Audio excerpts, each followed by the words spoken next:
I'm here with actor Yurich. Why don't we start before we get into your projects? When did you first decide you wanted to become an actor, and what steps? You're not from New York originally, right? Is that correct? No, yeah. Go ahead. I was born and raised in Ohio, Mm-hmm. and my dad moved us to Florida when I was 15, so I finished up high school in Fort Myers, and then went to Orlando for college, and that's where I got into theater in middle school in Ohio, and then when we moved to Florida, I continued with theater, really kind of grew to love it, and then went to college for theater, and then moved to New York. Interesting. And when you came here, did you have the thought of just doing theater? Were you coming to do everything, since that was your, what you had started in? Yeah, I wanted to do, everyone in my class, we went to college for musical theater, so of course I wanted to do stage, I wanted to do Broadway, and then I got into these auditions, and I heard, dudes wailing in the audition room, and I was like, oh, okay, I'm gonna go do TV films. So not a singer. I can sing. I just am not. I don't know if I'm built to sing 8 shows a week like the other. Like they're just on another level, and I really respect that. And I think it's great. Oh, coffee's done. And I think it's great. I just was like, I need to kind of accept what I'm good at and what I'm, my strengths and weaknesses, and sort of reevaluate. Because when you do theater for so many years in your little high school, college bubble, you're thinking, yeah, I'm going to be on Broadway, of course. And then you get up and you get smacked in the face. Yeah. You're like, oh, okay, maybe I'm not going to do that. So I just found myself leaving musical theater auditions, like, not happy. I was just like, I felt I was not confident in myself at all. But I would go do film auditions and felt much more at home and much more confident in myself, and I was like, okay, this is what I want to focus on, this is what I really enjoy, I want to keep working again and get better at this. When you started going out for film roles, was there a certain genre you were trying to plug yourself into, or it really didn't make a difference? Horror. Yeah. Horror. I haven't done a good horror movie. Are you serious? That's like that's breaking your teeth in the acting. I know. I want to do Saw, man. So you have done horror, to be clear, but it wasn't good horror? I've never done anything. Never done horror. But wow. That's my favorite. Those are my favorite movies. When you're an actor, you can't really be picky or choosy. Like, right. You kind of just like take whatever's given. You figure out what you're good at, what you're better at. But yeah, people will be like, do you want to do comedy or drama? I'm like, sure. Yeah. Yes. Whichever, Yes. I can do that. Whatever. Like, whatever audition I get, whatever role I book is like, as you get older and once you start to get, move through your career, then you can start to pick and choose and decide if something's right for you or not. But at the beginning, you gotta like do a lot of crappy little student films. Yeah. And that's because everybody's coming up from somewhere, so you never know when one of those little films is going to end up with someone who down the line ends up being a director. And I met some of my best friends on crappy little student films. Some people that I, friends that I've had that are still work on projects together. We met we're like in these situations where we're like, how did we get here? What are we doing here? But and I can imagine, and this could be wrong, so correct me if I am wrong, but when you're doing a student thing, you're also hungry to make such a great product and project. Yeah. That you're super serious about it, even though it's just quote unquote a student film. Oh yeah. So you want to make a good impression. Yeah. Those were good times. Like, those were fun things. When you get paid with lunch. You don't even get you go down to Brooklyn and you get like lunch, and that's it. So when people ask me like, how do I get into acting? I'm like, you don't even want to know. Just option B is your safer bet. Yeah. What was your first credit when you came into the city? My first credit? The first thing you booked. So the first real like professional SAG job that I booked was The Outcasts. It's a movie on Netflix. It's with Victoria Justice and Peyton List and Eden Shear, and that was I booked that with Henry Russell Bergstein. That was my first real acting job. They had my little name on a piece of paper on the door and all the stuff, and I had to had like an actual dressing room, we were shooting in a high school. It was like a high school comedy, so one of the classrooms was like me and this other guy's dressing room, but I was like, oh, this is like a real movie set. And how long ago was that? Oh my god, that was 2014. So they were already somewhat established then when you were filming it. So did they give you any pointers, or or did you just kind of just figure out? I mean, there was the cast was sort of, it was cool. It was a diverse cast. There was a few stars, some of the girls that were on Disney and Nickelodeon that had their own shows. They were so sweet. And then there was the other side of the cast, the ones of us that were not, who had like 5,000 Instagram followers versus like Victoria Justice, who had 3 million. Right. So we kind of all like kind of hung to ourselves. We didn't really want to bother them. But we all kind of just like sat around and hung out and like, talked just like actors do. We all, we connect and we, share experiences and stuff like that. So we're actually all, still friends with a lot of them. Nice. So. And one of your other more well-known roles was Have and Have Nots, right? Yeah. So that was the Tyler Perry show, The Haves and Have Nots, and that's airing tonight. Episode airing tonight. But that was Tyler found me. He found me through my social media and saw that I was an actor, contacted my agents and said, I want to talk to Brock. So my agents called me and they said, hey, Tyler Perry wants to talk to you. And I was like, what did I do? And it's today April Fool's? What are you talking about? I was like, Tyler, who? Yeah. I was like, no, I don't think we're thinking the same person. He was like, yeah, no, he's going to call you tomorrow. I'm like, what? So he calls me the next day and talks to me about a role that he had me in mind for. And he said, can I see you in anything? So I sent him a short film called T County that I had written and directed and starred in. And I shot that in my hometown in Ohio. And we shot that for 5 days. It was like a little drama. It was like a country drama. And that film for me, like my friend told me, to keep your head right, you need to write. You need to write and create and direct and produce your own stuff. Whether it's a 5-minute short or whatever, just do right. So I did, and I made the little short film, T County, and it was, I'm proud of it. I think it's great, and it was definitely my first short film. Like you learn a lot from your first, and you're like, oh man. But it's cool. Like, again, like it's my little first baby. So I sent it to Tyler, and he loved it. He was like, you wrote this, you started this, you directed this, and I was like, yeah. He says, this is incredible. Like he was really, really impressed by it, and I was like, word. Okay. And not a bad person to be impressed. Yeah, I was like, this is great. So he was so gracious enough to give me. He's like, I think you're the right guy. We'll put you on tape and we'll send you the scenes. So he originally had me up for 5 episodes in the show and kept me on for 44. Huh. Yeah. That little gig then? Oh, thing. Yeah. That led to nothing? Yeah. So he just kind of we vibed and he liked my work and kept me on for the full season and then continued to keep me on the next season. So I did 20 something episodes and then another 20 something episodes. Very cool. Yeah. And now in that same ilk of you doing your own projects, you also have written 49 was a short film that I wrote about the Pulse tragedy, the Pulse nightclub tragedy. I actually I worked at Pulse in Orlando for a few years. And I had a lot of friends that were there. One of my best friends was the manager that night, and he helped save a lot of lives by helping the police, do what they needed to do. He was very, very helpful in the process of like ending that whole thing. And so we lost some friends, and it was a really, really rough time. It was one of the worst times of my life, and I wasn't even there. I can imagine like what it must have been like for people. The stories that I've heard, and it was one of the hardest things we've ever been through. I don't want to get any like hate comments or hate mail, but I would liken it to someone who lost somebody maybe in 9/11 because it was such a sudden, senseless way to go. Yeah. I know it wasn't on as grand of a scale, but no, but people still, dying are people dying. Horrific. Doesn't matter the number, and yes, it was horrific. Yeah, it was so stupid and so senseless, and but I will say that going down there that week, like I went down there that week that it happened, and to be with everybody and make sure just to, like we had the funerals, we had the services, and it was really hard, but it was also so incredible to see churches with rainbow flags on them. It changed people's minds about that stuff. Like people were thinking, like pastors and churches were saying, you know what, maybe we're being dicks, maybe we need to stop being so shitty.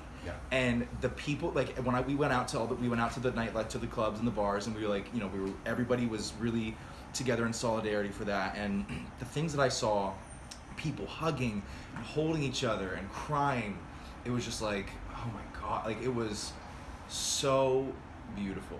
And this, out of that tragedy came so much beauty and a lot of togetherness. So it was a huge wake-up call. So I didn't know what to do with all that, so I just sat and I wrote a little short film, and we filmed that, and that was 49. Yeah, and then your other test is, if I'm not mistaken, is about a bodybuilder from Ohio, right? Yeah. Who's? Yeah. Thank God you wore that shirt. I would have forgot where you're from. Yeah, you didn't really remember. And it's about a gay bodybuilder, correct? Yes. So is it somewhat autobiographical, or is it completely autobiographical, or? It is loosely inspired by my experience, both growing up in Ohio and being in the bodybuilding world, and having to, figure out who I was and the coming out process, and so it's a combination of all those different life experiences, but just sort of in its own cinematic format. So it was loosely, actually it's sort of based on T County, my first short film. But it has evolved so much since that little short film. Like originally the character was straight, just like in T County the character is heterosexual, but in Test, I took T County and I made the character a bodybuilder.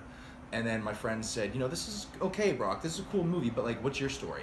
And I said, well, I was coming out of the closet at the same time I was competing, and they go, there you go. Yeah. And then I was like, I don't know if I want to write this film as an LGBT film, and then I saw Moonlight, and I was like, oh shit, okay, all right, I gotta try this, and I did, and it was so much stronger and so much more impactful and so much easier to write. It just like was so much, everything about it was just better. So I've been absolutely 100% behind this version of the script. So yeah, it's about a young competitive bodybuilder who lives in Ohio with his mother, and they're living a very they're not in the poverty level, but they're above. They're not the richest people in the world, and he gets discovered by his mother sort of acts like his coach, and she's very religious, and she's a bit off, and she's got her own issues, and then this coach discovers him, sort of takes him under his wing, and the two of them sort of separate, and the coach starts to exploit Eddie a little bit. And there's a lot of dark stuff in the bodybuilding world that people don't really realize and no one really talks about, which I kind of touch on in this movie. And it's not I don't know. It's sort of like the black swan of bodybuilding. Okay. That's how I. It's like Moonlight meets bodybuilding, sort of. And what are the phases that you're in now with both of these films? I am currently working. So right now my focus is Test, and we are in the pre-production. We're pre-production stage, and so we are currently trying to raise money, and I'm working closely. So I did a film called Goat with Nick Jonas and James Franco 3 years ago that went to Sundance, and the director and the cinematographer, so the cinematographer is going to be filming Test, and he and I have been working really closely. The director of Goat, who's also his partner, has been really, really helpful with the script. So Ethan and I were working on the script, the cinematographer, and then Andrew came in, and the three of us have been working on the script, and it's been incredibly helpful, and they've been really, really gracious to sit and work with me so closely on the script. So we are trying to find the right director. We're trying to find the casting director. We're trying to get all the pieces together. So will you star in it? Yeah. Good. Yeah. So that's my goal. So you don't want to direct it and star in it then? No. Oh my God. You don't want to do both, no. yeah. I'm gonna be starving. I'm gonna be a nightmare. I'm gonna be. Glad we're doing this interview now then, and not. Yeah. Then the next one we could do after the premiere. Yeah. I'm not gonna be able to direct an entire feature. I need Saint. I need a good director for this. Yeah. Now you're also speaking of Saint. Thank you for changing the tide of the interview. Good timing, Saint.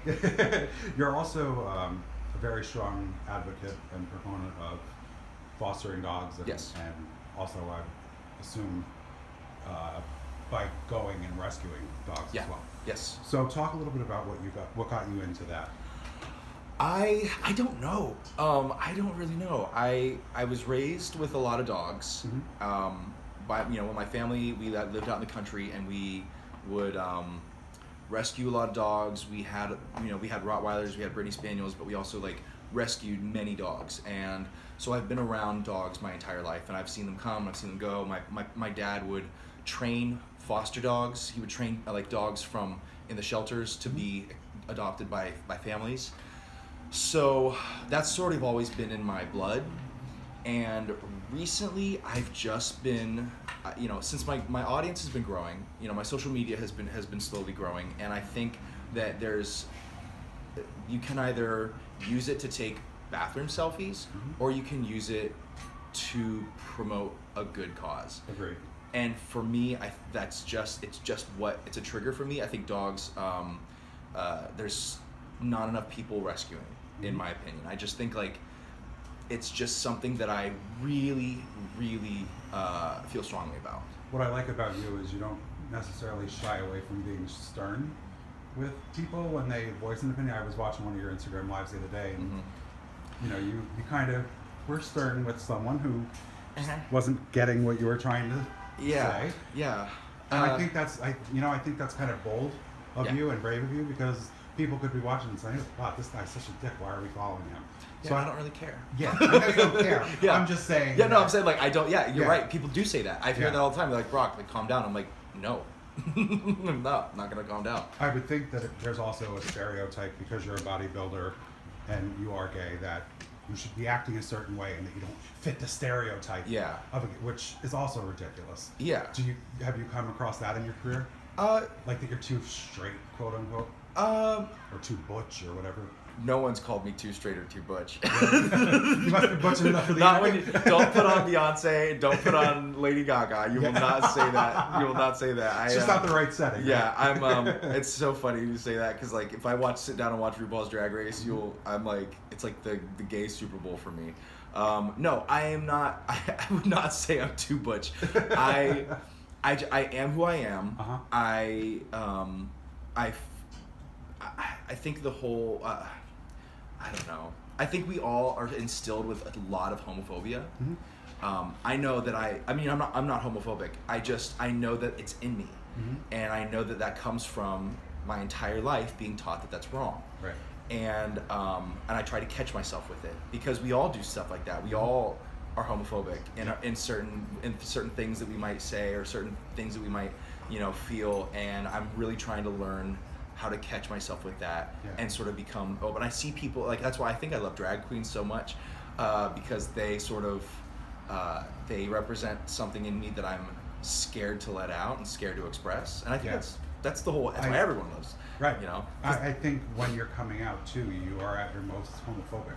Yeah. Because you don't want it to be true. And gay people are disgusting, and gay people this, and then you sit there, and yes, there are people way on the other side who want gay people killed, and ridiculous on the other side. But that's something else you have to come to terms with when you're coming out. It's also the fact, why do I hate who I am? Yeah. Like people don't really get the struggle of being gay. People say that it's easier now. Yes, it's easier now. It's more accepted. But the internal conflict, and for the gay person, it's not easy. That's what I say. Yeah. There's more acceptance. Yes. But it's not necessarily easier for the person. Yep.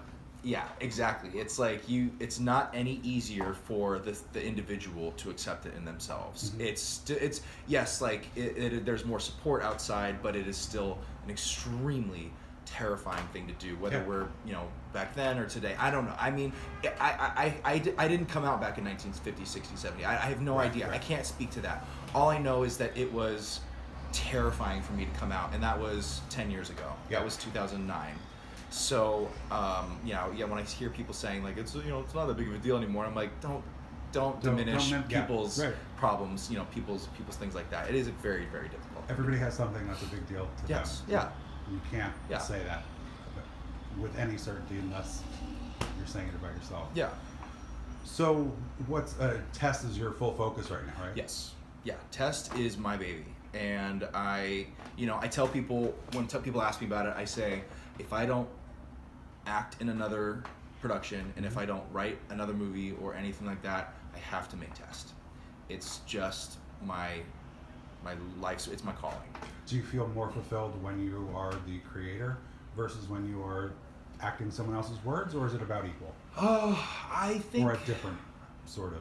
It's different. Mm-hmm. I love being asked to be a part of something. Everyone loves to be invited into something, right. and that's really great. And I love to bring what I can bring to somebody else's.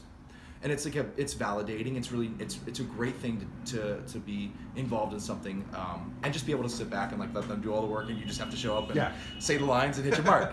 That's it's easy. But at the same time, I'm also I'm a very anxious sort of like workhorse type person. So I writing my own stuff and producing my own stuff has kept me sane throughout this whole acting process, because it's a lot of dead time, and people might be saying, you know, you're doing like all these stuff, like you're doing all this stuff. I'm like, that stuff was filmed like January, and then October, and then another, those things were filmed a year apart, and they just happen to come out at the same time. It might seem like I'm busy, but I'm not. Like, this has been a very slow time. Yeah. So acting, so writing and producing has kept me busy, and it's kept my creative juices flowing, and it's kept me. It's opened my eyes to. It's good to know every aspect of your professional field. So I know I have with casting, I know I have a deeper understanding of auditions. I have a deeper understanding of castings. It's made me a better actor by understanding how it works behind the camera. Yeah, absolutely. Yeah. Well, I wish you nothing but success with the film. Thank you. Can't wait to see the finished product. Thanks, man. Hopefully we'll do another interview when it's fully shot. Yeah. And when you're not quite so cranky. Yeah. I'm not cranky yet. No, not now. I meant you after said you the were going to be filming. right after filming. Yeah. I don't want to have any part in any interview. I'm going to be 4% body fat, and I'm going to be miserable. There will be no behind the scenes on the Actors Audience. Let me just share with that now with you. You don't So, want that. Brock, thank you so much. It's been a real pleasure. Thank you, Brian.